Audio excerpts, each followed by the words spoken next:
नाज़रीन, बागूडहो में मिब माथिलो पुलिस तालीम याफ़्ता नौजवान जानिब खे खंबे खणी वई आहे, जंहिं मथां जुआ जो केस दाख़िल कयो वियो आहे।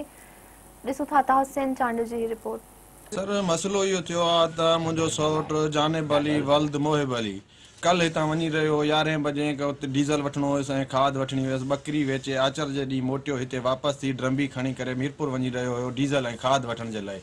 त अध में पुलिस पुल बागुडरा ते बीही करे उन खे मोटरसाइकिल किराए वारे तां लाहे करे उन खां पैसा 12,000 रुपया बि कढी विया आहिनि ऐं उन खे हितां नाहक जुआ जे केस में खणी करे चालान कयो अथनि वञी। ऐं उहो हिकिड़ो मिसकीन माण्हू मज़दूर माण्हू ऐं उहो तालीम याफ़्ता इंसान आहे।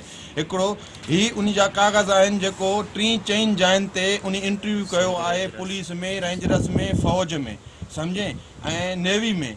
ऐं उन खां बाद में नाहक नाज़ुल जो अॾे तां साईं खे चवां हुनखे मोटरसाइकिल किराए वारे तां लाहे करे खंबे खणी विया आहिनि उतां।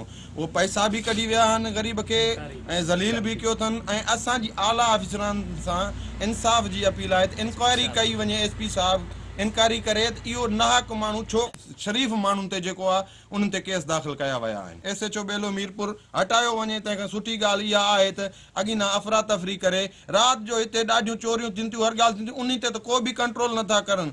ऐं उन खां बाद में जेको शरीफ़ वञे थो ॾींहं, राति जो चोर त पाइनि था, ॾींहं जो पुलिस दहशतगर्द बणी बीठी आहे। त अवाम केॾा पुलिस पुट पकड़ियो आहे मुंहिंजो नाहक जो तेल भराइण जो पे कणिक लाइ मां लाचार जॾो मज़ूर लाचार कई उथण में न वेहण में।